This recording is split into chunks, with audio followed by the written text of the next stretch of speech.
Lanjut bersama-sama kita akan mendengarkan bab 38. Masih dalam kisah Jangan Salahkan Aku Selingkuh, buah karya Renita April. Mari Audiotoon Lovers dimanapun berada, segera saja kita simak dan dengarkan bersama-sama. Ray memutar otak untuk meluluhkan hati ayah Anna. Dia tidak tahu harus berbuat apa. Ini pertama kalinya Rehan bertandang mengunjungi rumah seorang wanita. Biasanya wanitalah yang selalu mengejarnya. Ray melihat tatapan tajam di mata Hendra. Jika dalam dunia bisnis, mungkin bisa saja Ray menekan Hendra. Tapi ini berbeda. Pria di hadapannya ini adalah calon mertuanya. Itu pun jika Anna menerima dirinya. Ray melirik bunga mawar yang dia beli di jalan. Ray mengambil bunga itu tapi dia menyisakan satu tangkai untuk Anna. Tuan Hendra, saya datang baik-baik bertamu. Ray mengulurkan bunga mawar pada Hendra. Ini saya bawakan bunga mawar untuk Tuan. Jika Tuan menghirup aromanya, pasti akan membuat pikiran Tuan jadi tenang. Hendra mendelik melihat bunga mawar yang disodorkan Ray. Kamu kira aku ini wanita apa? Hendra mengambil bunga itu dari tangan Ray. Dia memukul kepala Rehan dengan bunga itu. Ray terlonjak kaget mendapat perlakuan seperti itu. Hai Tuan, jangan kurang Ray menutup bibirnya dengan kedua tangan. Dia tidak jadi untuk meneruskan perkataannya. Rasain kamu, waktunya pembalasan, batin Hendra. Hendra semakin memberi tatapan tajam. Ray menelan salivanya, entah pakai cara apa lagi dia membujuk pria paruh baya itu. Tuan Hendra, saya akan melakukan apapun agar malam ini Anna bisa keluar dengan saya, ucap Ray. Hendra menyunggingkan salah satu sudut bibirnya. Boleh juga tawaranmu. Hendra tampak memikirkan sesuatu. Besok pagi datang kemari. Jangan sampai telat.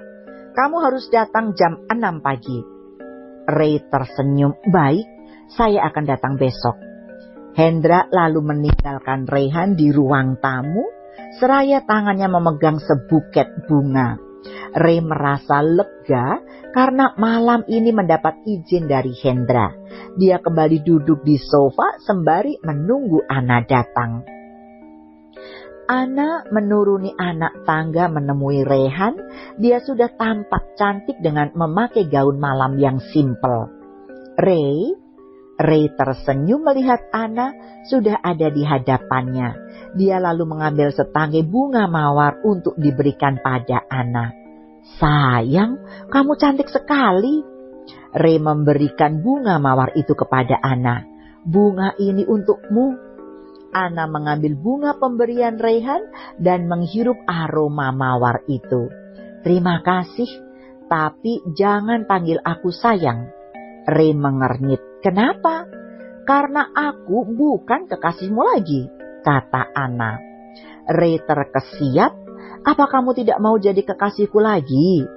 Anna mengendikkan bahunya. Entahlah, kita lihat saja nanti. Ray terlihat murung akan ucapan Anna yang mengecewakan. Anna tertawa kecil akan raut wajah sedih Rehan. Hei, jangan murung begitu. Kita jadi makan malam tidak? Tanya Anna. Ray mengangguk lalu melangkah keluar pintu rumah. Dia membukakan Anna pintu mobil. Ray terlihat tidak bersemangat. Tiba-tiba saja moodnya memburuk. Anna memperhatikan diri Ray yang tidak bersemangat itu. Ray hanya diam saja di dalam mobil. Ray menyalakan mesin mobil dan berlalu dari sana. Lagi-lagi Ray tidak bicara. Dia hanya fokus menatap jalanan saja. Anna merebahkan kepalanya di pundak Rehan. Jangan marah, aku hanya bercanda saja tadi, ucap Anna. Ray menepikan mobilnya di pinggir jalan. Kamu tidak serius akan ucapan tadi kan? Ana mengangkat kepalanya dari pundak Ray. Dia menatap wajah tampan Rehan. "Beri aku waktu, Ray." "Baiklah, aku akan memberikan waktu," ucap Rehan. Rehan mengelus puncak kepala Ana. Dia lalu kembali menjalankan mobil menuju restoran. Sekitar 30 menit mobil Rehan sampai di restoran. Ray keluar dari mobil terlebih dahulu. Keduanya lalu menuju meja kosong dan duduk di sana. Ray memanggil pelayan lalu memesan makanan serta minuman. "Ray, aku akan keluar negeri," kata Ana. "Mau ngapain di sana?" tanya Ray. "Aku ingin liburan," jawab Ana. "Berapa lama?" tanya Ray lagi. "Paling tidak ya 3-4 bulan lah," ucap Ana. "Apa? 3-4 bulan?" kaget Ray. "Aku akan kesepian, An. Kenapa lama sekali?" "Itu tidak lama, aku akan cepat pulang," serunya. "Tapi izinkan aku untuk menemui kamu sebulan sekali di sana," ujar Ray. Ana tersenyum lalu mengangguk. "Iya, kamu boleh menyusulku." Ana mengeluarkan kartu black card dari dalam tasnya. Dia lalu menyodorkan kartu itu kepada Ray. "Ini kartumu, aku kembalikan," ucap Ana. "Kenapa dikembalikan? Itu milikmu. Pakai untuk kamu belanja di sana," kata Ray. Ana menggeleng. "Aku juga punya. Ayah yang memberikannya untukku." "Itu dari ayahmu? Lalu ini?" Ray menyodorkan kartu itu di hadapan Ana. "Kartu ini milikmu." "Tapi Ana tidak dapat melanjutkan ucapannya. Ray sudah memotong pembicaraan. "Jangan membantah, ambil saja," ucap Ray. Ana mengambil kartu itu dan memasukkannya kembali ke dalam tas. Dia menuruti keinginan Ray itu, membantah pun percuma saja. Pelayan datang dengan membawa makanan pesanan Ana dan Ray. Pelayan itu menata makanan dan minuman di meja. Dia lalu mempersilahkan pelanggannya untuk menikmati hidangan.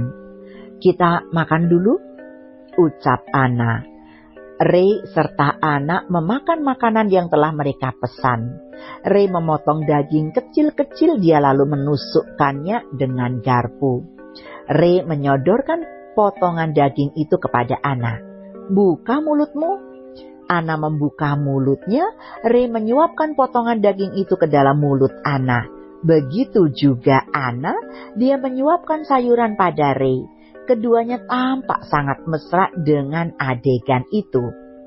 Ray mengelap sudut bibir Ana yang terdapat sisa makanan. "Makannya pelan-pelan, bibir kamu ada sisa makanannya."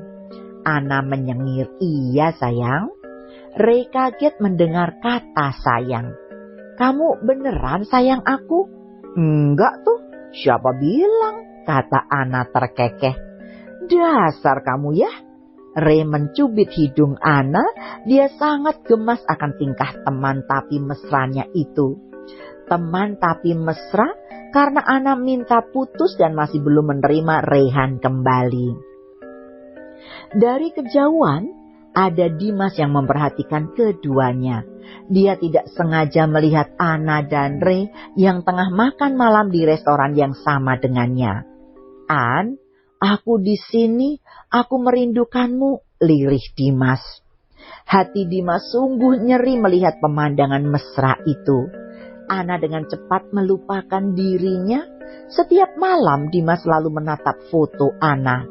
Sungguh, Dimas menyesal akan perbuatan yang pernah dia lakukan pada mantan istrinya. Dia rindu akan sosok Ana yang hangat. Dimas merindukan tawa, senyum, serta masakan yang Ana hidangkan untuknya. Dimas beranjak dari kursinya. Dia tidak tahan untuk melihat Ana dan Ray. Dimas bergegas keluar dari restoran. Dia menuju mobilnya dan masuk ke dalam. Dimas menutup wajahnya dengan satu tangan. "Aku menyesal, An." Dimas menarik rambutnya dengan kuat. Dimas menyalakan mesin mobil dan melajukannya. Dia melajukan mobilnya menuju sebuah pantai. Tidak berapa lama Dimas sampai, dia keluar dari dalam mobil. Dimas berlari menuju tepi pantai. "Ana!" teriak Dimas. Dimas terengah-engah, dia menahan tangis dalam hatinya. "Ana, aku mencintaimu!" teriaknya sekali lagi. Dimas terduduk lemas di pasir pantai, dia menggenggam pasir dengan kuat. Dimas menundukkan kepalanya pada dua sisi lututnya. Dia bersedih dengan ditemani deburan ombak pantai. That's it. I have finished reading this chapter. I will be back very soon, but there is a small note from the author. Dukung author dengan vote like dan juga komennya ya. Okay, I will be back, Audiotune lovers. That's why please wait for me. Eti Sulistiawati akan segera kembali untuk membacakan bab berikutnya. To be continued. Bersambung. Kalau kamu mau dengar audiobook lebih banyak dan gratis, segera download Audiotune.